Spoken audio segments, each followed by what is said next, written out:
Hello, everyone. Welcome. We have a special secret surprise guest, Cara. Potential secret surprise guests, unless you follow me on Twitter and then you know exactly who the guests might be.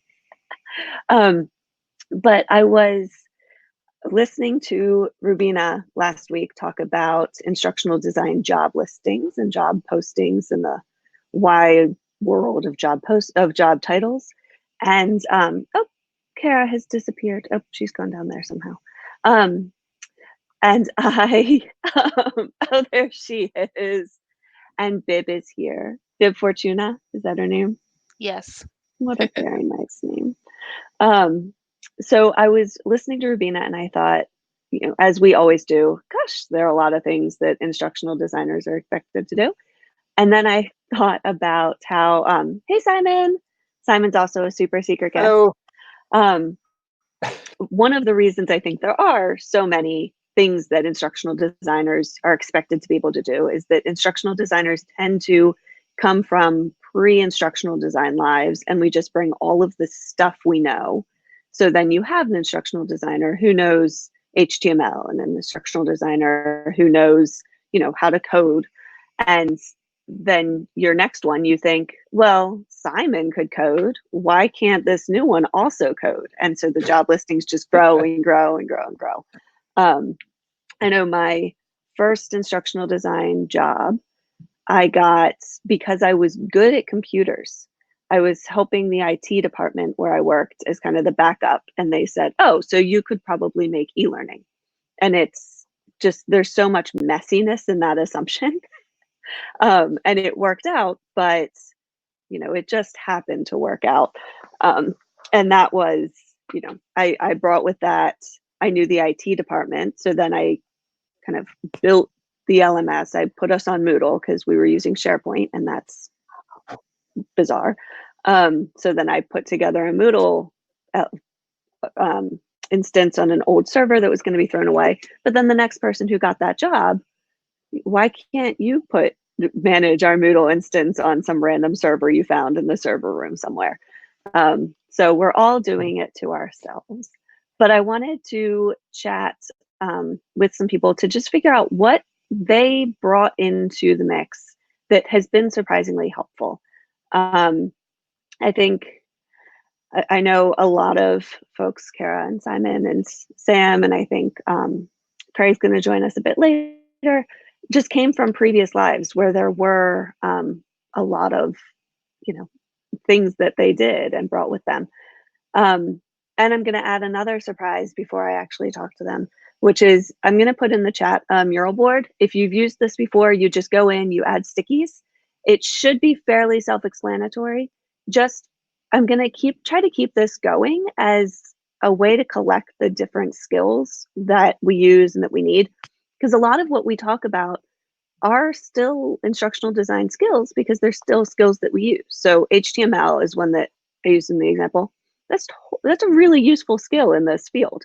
It's not a traditional instructional design field. You're not going to necessarily learn it in a master's program, but it's still a skill that you can be expected to have, and I think fairly reasonably be expected to have in a lot of roles. So, Cara. Although Simon has a thought about HTML in the field. Well, no, it's just Simon hasn't really worked with HTML since it was like HTML3. Yeah, and I don't think you should necessarily have to be able to write it from scratch, but the ability to Google and update code has been very helpful for me in the past. If you can do that for JavaScript, if you can basically read code, it's just much easier. And then when you go into Storyline to, put together triggers, you can tell when you look at the triggers people put together who comes from a coding background and who maybe does not, because just the natural flow of how the trigger works, the efficiencies they've built in, if someone, is taking a CSS or just approach. the little things like, it's this trigger, then that trigger, then this trigger, but this one doesn't happen if that one did. Yeah, exactly. So, Cara, why don't you start? You started from a call center. Yes. And then became the best call center employee. or Yeah, the in a really short span, which I don't know if that's a testament to any of skill that I have or just luck of the draw.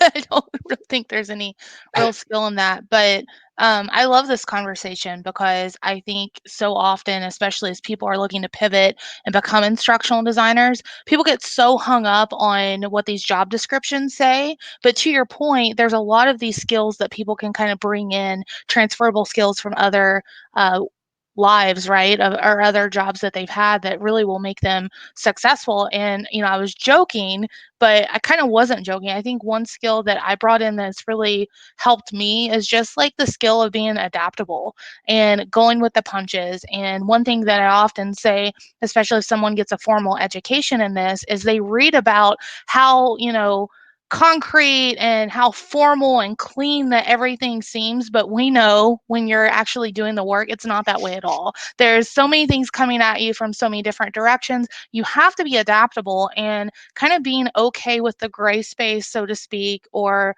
being okay with not knowing everything.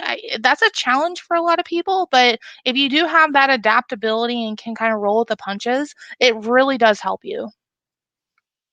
That's true, and that not knowing everything is so important because there are a lot of this job is learning, and a lot of it is being wrong and then being told how you're wrong so you can kind of replicate that experience of learning for your own learners. So you have to really be able to be told that you're wrong, be actually just super wrong, and learn from that in a really productive way.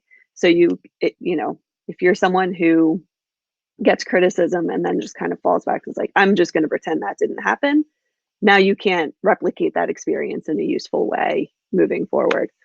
Um, so yeah, I think, and you're in more of now a leadership kind of project management role.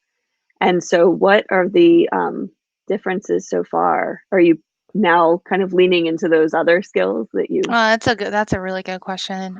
It has been really interesting just transitioning into that role, especially with kind of our world and everything going on in it. But definitely, and I know that this is probably isn't news to anybody, but I often found that like leadership training often happens after you're already in the position, right? So, really thinking about working with people, what that looks like. But I'm really fortunate.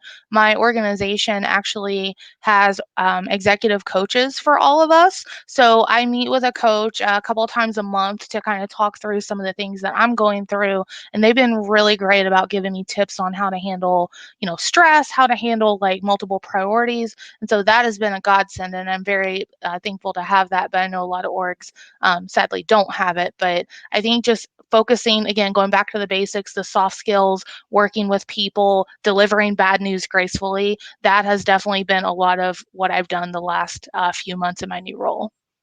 Yeah, that's awesome. So Simon, tell me a little bit about your pre-instructional design life. Um, well, I was also in a call center actually at the company where I'm at before moving into learning and development. And then, before that, I had, I don't know, some other call center jobs. Once upon a time, I was a soccer referee and teaching assistant on backcountry kayak camping courses. So kind of all over the place. That's really cool. So that's I know Craig Taylor out in the UK does a lot with like the intersection of outdoorsiness and bushcraft and instructional design. And it's there was a good practice podcast that he was on about kind of the intersection of that and how much those skills overlap.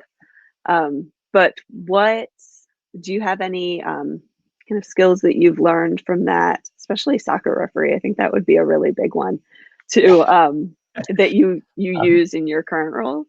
Yes, yes. I mean, how many Um, red cards do you give out? Great way to deal with it. yeah, not as many as I should, maybe. For the soccer ref, one of the big things was, like, I guess projecting authority and standing up to people who are trying to get, like, to get in your face, which is really an interesting experience when you're like a 16 or 17-year-old and you've got middle-aged men getting up in your face and yelling at you and trying to convince you that you've made the wrong call. So that certainly helps with assertiveness. The kayak camping trips were interesting because that was, like 3, maybe even 4 dozen students out in canoes, kind of going every which way all over the lake, and you've got to run herd on them, which then prepares you somewhat for doing the same sort of herding and coordination when you're doing classroom training with 2, 3, 4 dozen people. Yeah, that's a big one, is the and I think it's also really big for people who are trying to move into e-learning right now, is how classroom training translates, how that experience translates to instructional design. And I think a lot about how in my master's program, there were a lot of K through 12 teachers who were trying to move into instructional design. And the biggest sticking point for them was just mentally translating the difference between instructional objectives or learning objectives in K through 12 and performance objectives in corporate training. So things like just performance improvement were the biggest hurdle, because it's just different. And so you have a lot more of an understanding of what keeps people engaged, how to quickly reorganize or reframe something if you can tell people aren't getting it, giving more options on how to make something connect. But then the overall goal is sometimes harder to identify. So we have a little bit in the chat. Craig made it. Craig was doing a webinar. Actually, Craig, do you want to come on screen with us? Actually, Kristen, I can pop out too if Sam wants to come on, because I don't think he's going to let me stay on here much longer. Okay. Sam and Craig, if you want to come on, or Kim, just let me know who wants to pop on. I am enjoying watching this kitten just attack you adorably. So I'm going to keep you on until. Yeah, like they say, right? You mess with the beans, you get the means. I'm not home for most of the week. And so when I get home, my cats do not like that I'm on the computer and spend all my calls pushing my computer towards me, pushing it out. So video calls are just like, it's awful that one day I'm home. So yeah, Kim has experience with blood work, and it's surprisingly helpful in a lot of areas like prioritization and making people comfortable. Okay, so Craig might be able to jump on. Cara, do you want me to kick you out so you can tend to this thanks cat? everybody. Okay. I'll still be in the chat. Yeah. Okay, so Sam. I'm not the weakest link. You have plenty of animals who can come attack you, though. I just do open that door. Well, they were attacking me last night because we had a thunderstorm, so we didn't actually let them in, but they were scratching at the doors and barking at the thunder and whining, and they didn't get a lot of sleep. Yeah, I can imagine. So Helena was in advertising as a media planner. And then the focus there was on strategy. That's really interesting, Helena. Can you explain a little bit more about the kind of intersection, and if you focused on the kind of behavior change side of media planning? Because I think there would be a lot of really interesting, when you talk about social marketing and things like that, there's such a huge overlap with instructional design because it's all based on changing behavior. And that's ideally our goal. Yeah, and if we could do learning as a campaign like marketing does, I think we'd do a better job at it too. Right. There's so much potential overlap. Finding out the barriers, finding out what are keeping people from doing the thing you want them to do, all of that analysis piece, I think that's really helpful as well. So yeah, call center. We have a lot of call center folks. That's a lot. Put in the chat if you worked in a call center. Oh, okay. Oh, yay. Kim can come on. I'm going to bring you on, Kim. This is the fun of community chats, because I can just pull people in. Okay. And who else do we have? Elena likes Cara's kitten. Hey, Kim. It is so good to see you. Okay. Okay, so Craig has a question in the Q&A that I will. Okay, Sam, I'm going to bring you on too as well then. So let me look real fast. Okay, oh, the analysis of where to target ads and behaviors. Helena, that is really interesting. So you had that background, and how did that translate into the work that you're doing now? Okay. And yeah, Katie, the collecting data amounts of data, there's so much to learn there for our own data analysis requirements. So Kim. Can you hear me? Yes, I can. Good to see you. Good to hear from you. Your camera looks wonderful. I should preface that Simon lives on an island in the middle of nowhere, so it's a miracle that he has any internet ever. and if it gets too cloudy, I may lose it and just disappear. So Kim, tell us a little bit about your pre-instructional design life, because I know you've had quite a few of them. Oh, I've had lots of jobs, especially if you count all those little jobs, and when you're working your way through college, which you used to be able to do. But after that, I was a hospital laboratory technologist for about 17 or 18 years. And so that is, it's a lot of hard sciences. It's a lot of, it's essentially, and I hope I'm not going to offend anybody who might be a med tech or have family members, but it's a lot like a blood test factory. So it's how many can you do in an hour with 100% accuracy, because if you're wrong, it's not just a bad part, somebody could die. So it's a pretty high stress, which is why I looked into getting out of the field. And after that, I was a technical writer for a while, and then I transitioned easily over here into instructional design. But I think that what you're asking for is like what I had, I think, tweeted a couple days ago, is that lab experience, because like I was in a stat lab. Over 80% of the tests that came in had the orange sticker on its stat, which means 10 minutes. And like hundreds and hundreds of these samples, and you just like, okay, well, I'm going to prioritize this one. This patient's open on the table in surgery. This is the ER. This is a trauma, and so you learn to really be able to shift your priorities really fast, which is, it's not a pleasant thing. And certainly the way that we have to shift our priorities when one project gets put on hold and another one comes up is a very small version of that. Another thing that I learned, which I did not tweet about, and I'll stop talking after this, it is, I learned that I knew already that I was not as coordinated with my fingers. I could never play the piano. I just don't have physically the coordination.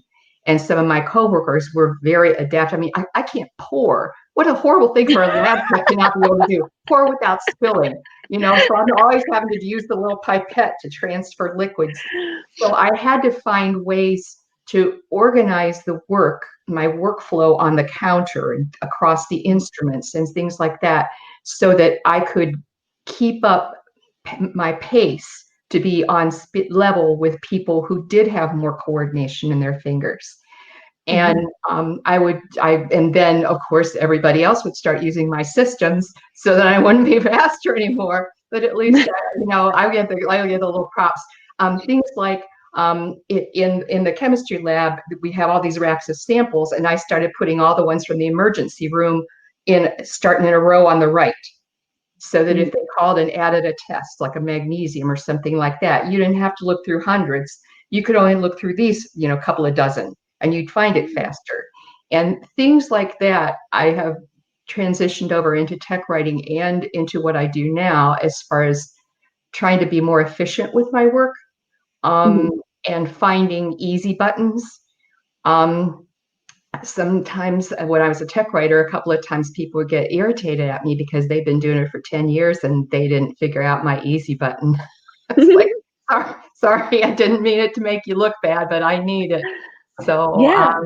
and those kind of things, I think sometimes maybe we can find in our projects too for learners, when we see what they have to do. Maybe as a consultant, that wouldn't really necessarily come up for me.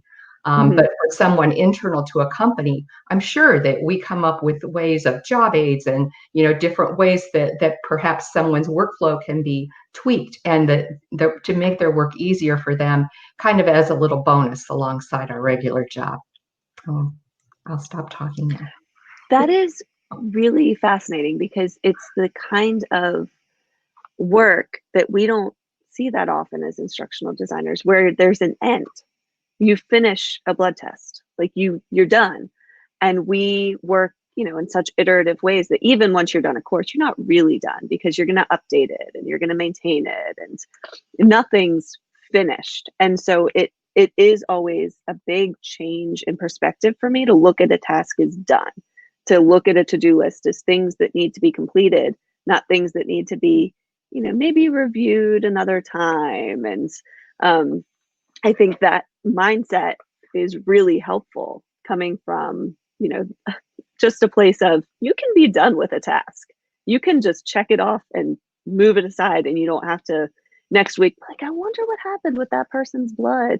I wonder if I could, is there any more? Could I run another test just to check some stuff out? So I think that is a really helpful way to look at things. That's well, you can look it up if you really do want to know, in the computer, and you're really people who have a real crisis. Sometimes you do want to know, and you share with each other about how it came out and how the person did get better. But as a consultant, I actually do forget. I load my brain with everything I need to write about, and then I got to wipe that part of the hard drive and go on to the next project, because I can't be distracted, especially if I have two or three projects about compliance from different clients. Yeah. I can't be like mixing up whose standards, if they're company specific. Yeah. Yeah, that's a really good point. And as consultants, we do kind of just let go of the blood and, check back, email back later and be like, hey, what's up? What happened? But yeah, you kind of lose sight of things. And Sam, the man with the most jobs in history. Oh, I think you're muted. I can't hear you, Sam. Sam is describing in great detail right now his vast experience with webinar production and making sure audio works. Oh, I thought this was a demonstration of his years as a mime. I think so. Okay, how about now? Perfect. Okay. I haven't been a mime, but a lot of other things I have been. It's true. And first off, thank you for tagging me in that tweet. Hear me.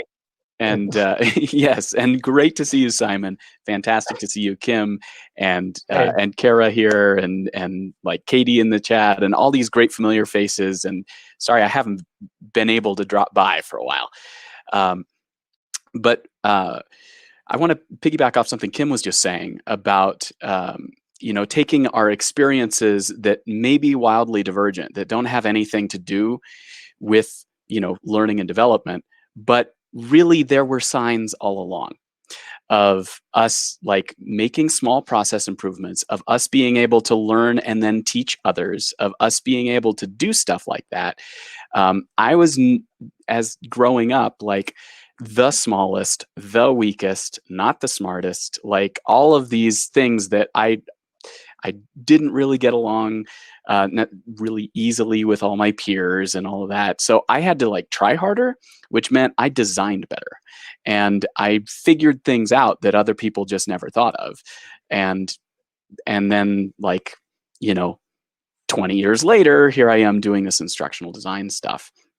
But the things that probably have served me the best were working retail, the call center kind of thing. I worked on political campaigns, being the call that you don't want to get, reminding you to vote, and doing stuff that's just basic like service mentality of how it is that you treat people, which isn't something that any of our e-learnings can really teach people. Like, you've got to deal with irate people. You've got to deal with crazy people. You will encounter those later in your business life. Hopefully not too many, but we all know who those people are. And being able to, I think, treat people well is something that that I learned long before I was in college, long before I was doing anything with instructional design. And not that, I always treat people well, or that everybody does. Like, we all make mistakes, but at least we're coming from a place. I think those of us who've worked in any kind of service industry, be that call centers or restaurants or retail or whatever, where just knowing how to see people, how to listen to what they need, and how to figure out the solution to their problem, like, those are power skills, and those are things that we have to amp up in learning and development, and that's really served me well. Oh, and now you're on mute, but you have a button for it. Guys, we've lost it. I want to put the political I was like wagging my finger at you too. I want to put the political campaign thing. Who's got the because... the Zoom bingo card? Where's your red card for, Simon? I want to put that on hold because that was one of my early experiences too, and I think there's a lot to learn from having worked in political campaigns and having done that kind of on the fly, identifying someone's motivation, identifying the behavior you want them to take. But I want to get to Craig's question because I keep forgetting. Thank you for reminding me so many times and so kindly, Craig. Craig asked, has anyone in the room had a prior experience, and anyone in the room is us on screen or in the chat, had a prior experience dealing with other groups that are competitors or competitive? And that is a really good question because we're so naturally, like you were saying, Sam, focused on making people happy, helping people do their jobs better. And if those people are competitors, that can be not our best move. Or if we're dealing with people who are competitive, you can either really play to that, and that's where gamification can be helpful if you have a group of people who will be motivated by wanting to win. Or it can work against you because you have a group of people who don't want to take the time to share what they're doing and what they know. So have you guys had that experience? I had some individuals that I've worked with like that, where, sort of like what Kim was describing, if you come up with the easy button, their nose gets all bent out of joint because all of a sudden they're not the expert, the guru that everybody goes to. Anyone can do their own job, but not on a large scale of a team. Yeah. I certainly have, not necessarily as much in the work world, but like in the competitive performance realm, like the the acapella shows where this band's versus that one and whatever. I did that for like a good 15 years. So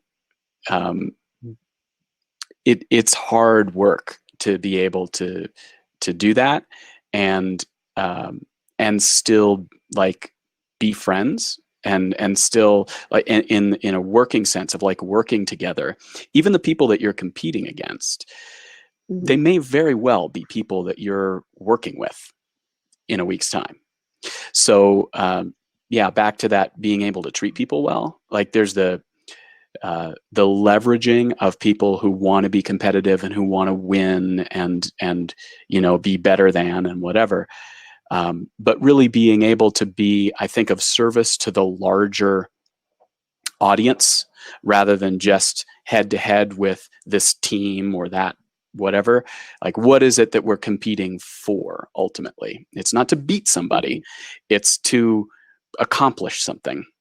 And I think that's true, like in sports, that's true in music, it's certainly true in organizations. This team wants to compete against that team, regional sales groups or whatever. But ultimately, what we're trying to do is sell stuff, for the company. And right. I think remembering that and setting that framework and that kind of attitude is critical to actually, succeeding in a way that the organization would recognize. Right. And if you think about the learner as the audience, that's your audience. Instructional design is a lot of putting different bands together to create something for that audience. And sometimes you're going to have to battle it out in the background about what that content's going to look like, what those methods are going to look like, what your performance is going to be, and keep that hidden from the audience. And then, keep doing it again. That's a really good analogy. And that's funny that that's where Craig was going as well, is that idea of being in that kind of band, putting that together.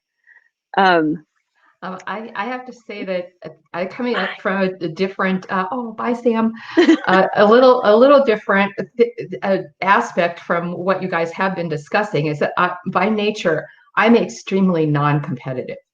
I just won't compete. If it starts to get competitive, I just walk away. That's just not something I consider as fun. I'm more of a collaborator and a cooperator, which is one of the reasons I didn't go into academics, like higher education. I was thinking maybe I'd be a college professor, but just too competitive. It's not comfortable for me. Why would I want to do that for a job? But when I go trying to do like gamification, I would just not want to do it. I don't understand what the draw is. It's very hard for me. And I tell myself, and I've educated myself, but I'm always looking at that from the outside. It is just not natural to me. Like, who cares if I get badges? And who cares who's at the top of the leaderboard? Like, I don't care. Yep. I just care about my own performance. And sometimes I think, people in sales or different kinds of professions, they're more likely to be motivated by that kind of thing. Whereas other people, maybe there's a few more of them like me. But I would be very open to any tips that anybody has that help me to learn how to think like somebody who likes to win. And listen, by this, I'm telling you, if you're ever in a position to be in a team with me in a game, you don't want to be on my team. I'm going to be the last one chosen. You're just going to give the answers to the next team because they look like they're struggling. No, I think I wouldn't do that. That's funny. I did incorporate gamification into something because it was a sales thing. And I was like, hey, Craig, I'm going to finish the story very quickly. And then look at that not prepared for Zoom shirt you have. So it was something where it was focused on sales. So it was like, great, gamificate. Like, I'm just going to play around with this. And at the end of it, the results were very mixed because some people like you, Kim, were like, why did I care who was winning? Why did I need points for that? And then we, at the our trimester events after that, we all did this intercultural management certification that is just a way of quantifying culture. And we all did our individual cultural assessments, and mine came out super competitive, like top of the competitive list. And everyone looked at me like, oh, okay. Like, I get why you're doing that. And so it really made me think, about making sure that when you're taking that approach, you really do know your audience, because some people will immediately, and we all know this, be turned off by gamification, even if it's a subject matter that lends itself to a more competitive nature. So even if the subject matter lends itself, that doesn't mean the audience lends itself. So that was a pretty useful lesson. But as soon as I saw my score, I was like, they're all gonna. So Craig, how are you? People. No, go ahead, Simon. Just gonna say, and some people, you give them like a team activity, and they will take tremendous joy in creating grief and ruining it for everyone else on their team. And I'm not going to name any names or shame anyone, but that is my youngest son. I actually have a friend who she knows that she has that cutthroat tendency, and she finds a way to not participate in like game team activities at her workplace, because she knows like that she'll just like be a referee or something like on the sidelines. She knows she's going to alienate people. I mean, that's a wonderful insight to have about yourself. This is reminding me of another whole great topic though. Have you guys ever worked with somebody who was a one-upper? like whatever you said, they had to like, and like if you've worked with somebody in a situation like that, and then everybody else starts emailing each other the Monty Python sketch about the Yorkshireman.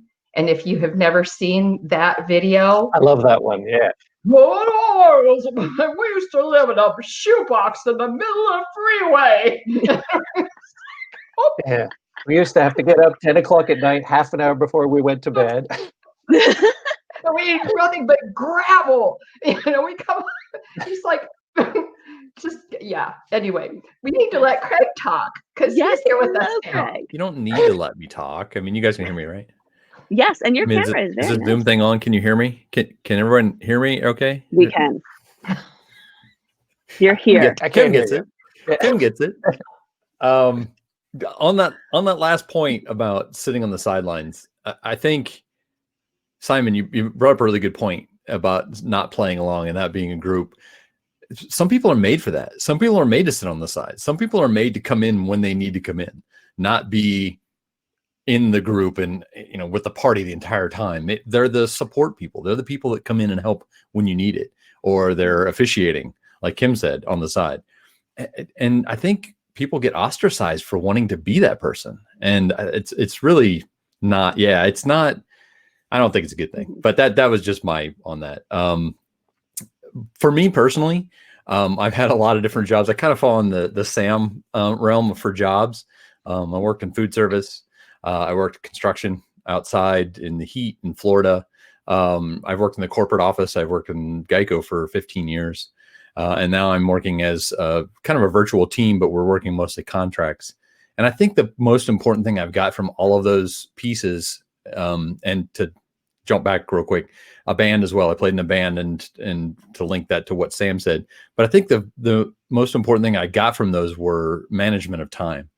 I think how you manage time as a food service person behind the counter is you look at the clock and you decide that 7 o'clock you're going to be done. Construction, you look at it as in numbers of how much you produce. If you have to put in 700 feet of pipe, you put that in and you're done in 3 hours, then you've done more than you needed to do. You're done for the day. If it takes you 12 hours to do it because you've got to cut through rock or clay, then you're going to have to extend that time it takes for you to do it. In the corporate world, you had set ideas of what had to be done when. If they gave you a job, it was, hey, this needs to be done by October 3rd. Bottom line, if you need to move it, you need to tell us way ahead of time so we can move it.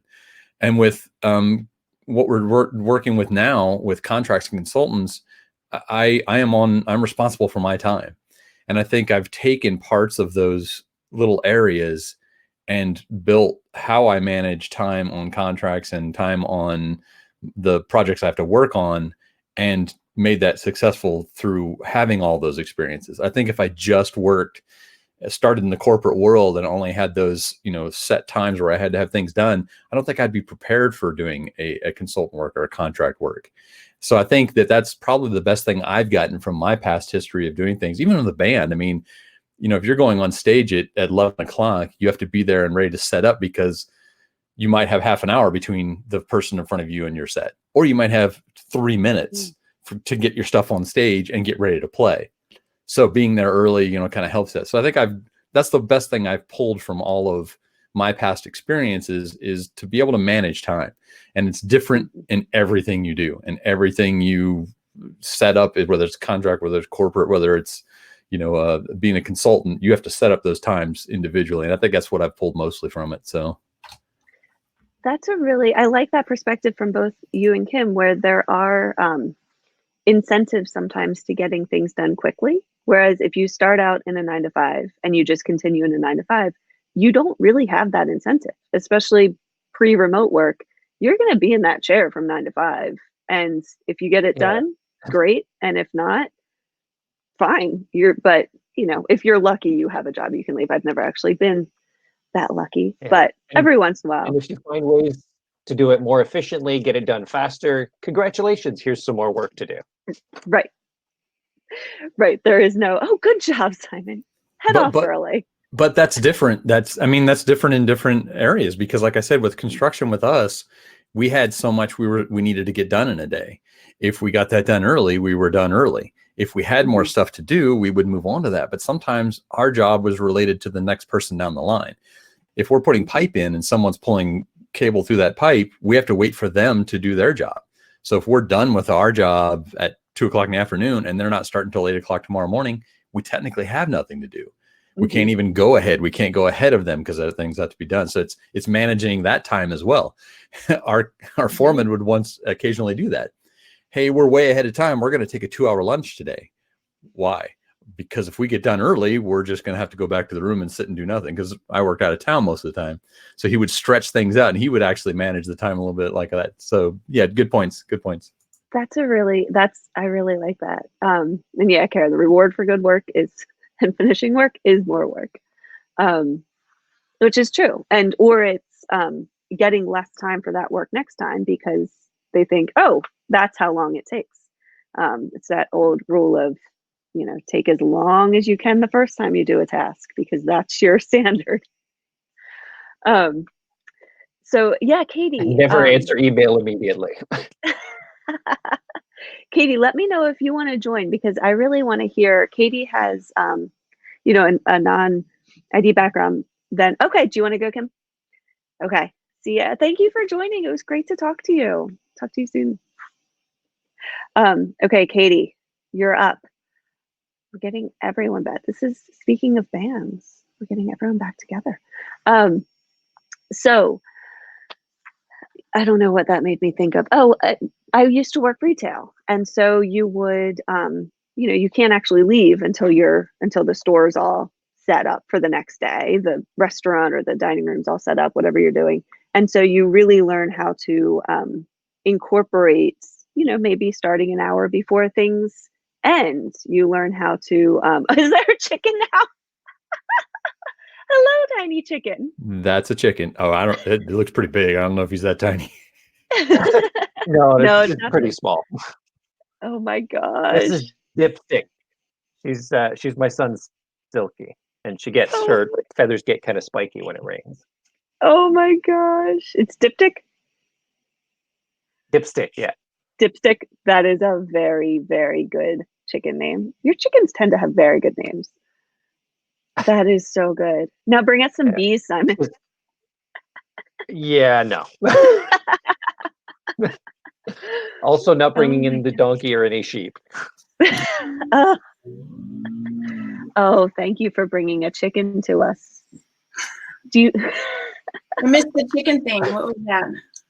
Simon is holding a chicken. It's a pixelated chicken. Yeah. Oh, I see it now. Wow. Oh my gosh. Oh, that's a very good chicken. Thank you, Dipstick. Oh. So, Katie, how are you? I'm hanging in there. Life is good. It's been an interesting adjustment over the last year. Yeah. I'm finally starting to settle in a little. Among job changes, this house I just bought a couple months ago, and there's all these house projects, and even though I've been working from home for years, somehow having the kids at home during this pandemic thing, it's different and strange and disruptive. But we're getting there. They start school on Tuesday. I'm so excited. Oh, nice. Are they going to school or is it virtual? So we're doing a private school with them, and they are going to be in school full time. This private school decided the numbers are low enough that they can pull it off, and so nice. Yeah. And I'm actually a lot of parents get excited. Oh, school started! I can send the kids off. It's honestly for me, it's that they're going to be engaged. I mean, while they're here and I'm working, I can't get them to do anything. I can try to say do this or do that, but I can't be there to enforce it. And and then you get all this guilt, this mom guilt. I can't make my kids do their work, but I also have to keep a job. I have a new mortgage, and yeah. Yep. No, I get it. So Um, that was heavy. Let's move on. So so you left ID. Yeah, did consulting in ID. I did some marketing work as well, and I did a lot of the consulting at this company that hired me last year, and but I was hired as a product manager, and yeah, and the interesting thing about the biggest adjustment is that as a product manager, you're having to get a lot of volunteers to contribute and do the work, at least in the role that I'm in. And as a consultant, I was used to doing all the work, and it's been an adjustment to depend on others to do the work and then kind of comment on that and be okay with what they produce, because I don't have time to go and change it or make it better or anything like that. So yeah, having that total ownership of everything, losing that, I'm sure, is very difficult. And this whole idea of like working hours and off hours and vacation days, that's just, it's hard to take a vacation. It's really hard. I used to never do that because, you know, time is money, and time off and you're not making money, you're blowing money. I get paid vacation. That's crazy. That's amazing. Yeah, because you did consulting for quite a while. I did. 2011 to, you know, the end of last year. No, not last year. 19. Yeah. Anyway, so it was a while, and That's I did awesome. okay. Yeah. Yeah. And this is a good, and so you're not really in instructional design anymore. You're doing product management, and it's for marketing product, right? It's more technical. So I'm not, it's, I work with marketers and publishers online, and the product is really documenting standard ways to handle the technology that serves ads, counts them, you know, collects data, honors privacy, all that stuff. Okay. So, And what, so your focus a lot in consulting was on storytelling. So how has that kind of been, have you been able to weave that into the product management role? Has that been useful outside of ID? It has, and it's something that I haven't leveraged as much as you would think I would. Just working through the stories of people doing this work. So one story happened. So I'm leading a product that, long story short, it's a safe way to serve ads that aren't going to like release scripts that are going to do a bunch of nefarious things. Thank you. SafeFrame is called SafeFrame. Yeah. So publishers can keep their users' data private, and you know, nothing weird is going on there. So there's this one company that they serve ads a particular way that involves using a script to find images on the page. Not nefarious, but publishers don't like to put script on the page because, you know, you never know, right? And you can't do that inside this SafeFrame either. And after trying to get the group to see things the way they wanted, you know, what they needed to get done, they just stopped participating. And I saw that. I was like, and I felt bad because I knew what they were trying to do actually was part of a bigger problem in this community. They're not the only ones trying to use a script to do something that's not bad. Like we have a thing called brand safety, and you have a vendor who's making sure that the ad is not served. Like, say you're trying to sell airline tickets. You don't want to sell that on a page where there's news about an airline crash. Mm-hmm. So brand safety is about trying to make sure that the content isn't, excuse me, contrary to the brand messaging. And they need a script to find out what the content of the page is. I mean, there's a dozen use cases for why a script is necessary. So I reached out to these Gum guys thinking about, that personal piece of it, the story of this background of why they left. They felt powerless. And I saw an opportunity to kind of, bring them on and further explore, is there a way? And what came out of it was this proposal that we're going to be taking to the board about a way where we can vet vendors who have script, and publishers can check this list and allow script to go through that has been pre-approved. All publishers do this already when they do allow script. It's all vetted pre-hand, but you can't do it through a safe frame, and it's not scalable, right? Everybody do it on their own. So somebody else like our company can vet these things and just kind of put stuff out there.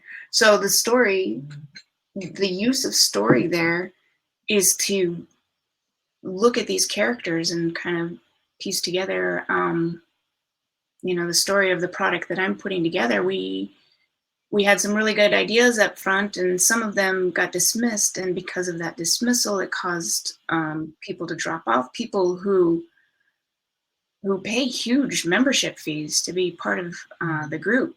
And so kind of bringing them back in as a sort of hero to kick off a whole new project that helps dozens, maybe hundreds of companies. So I was really excited to talk to you too, because I think the intersection of product management and learning design is huge. And it is that understanding the story, the issues of the people you're trying to serve, whether they are workers in a company or users of a product.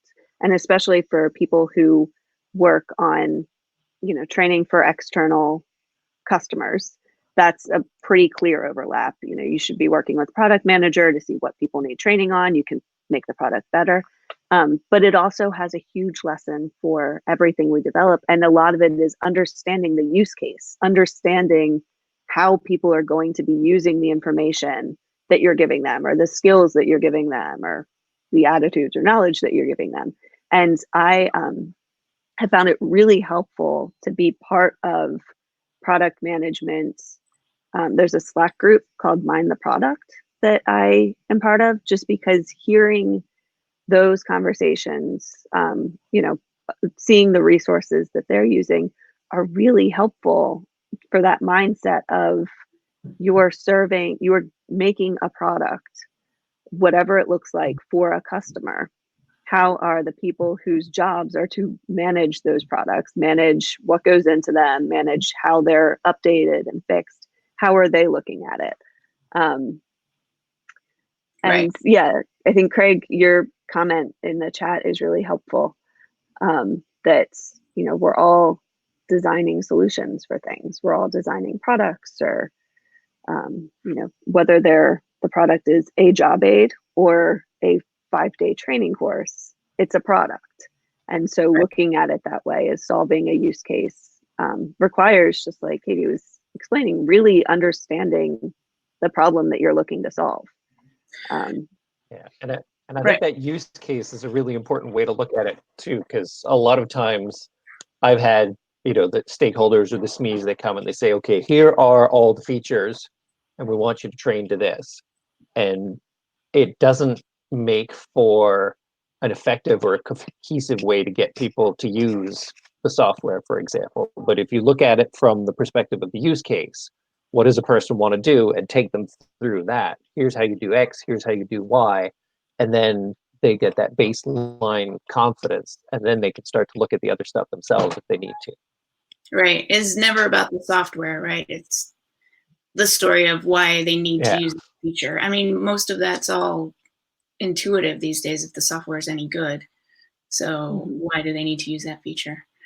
And that speaks to kind of this issue that I was dealing with in my product, that this was a feature, this ability to place ads on images, and people are like, that's not safe. You got to use script. It's just not going to work. But it's also a reason that this safe frame. So the safe frame already exists, and I documented the first iteration of it several years ago. And a lot of people turn it off because of this thing. So you could look at this thing as just a feature and the group voted it out, but what's the story behind that? And it went a lot deeper than just a feature. Right. And that's so much performance analysis there. You know, you're just trying to understand that behavior.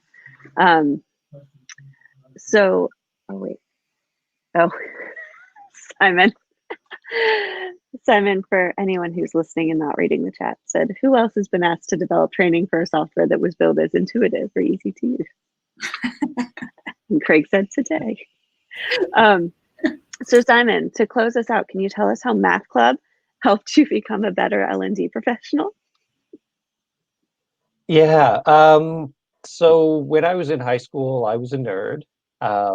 And I was, and still am, good at math. So I was in Math Club, and we did math competitions, and you get those, those questions on the math quizzes where it says, okay, if, train 1 leaves New York heading west at 73 miles per hour at 10:15, and train 2 leaves Seattle heading east at 14 miles per hour, what time are they serving drinks in Albuquerque when Bugs Bunny passes through to make a left turn?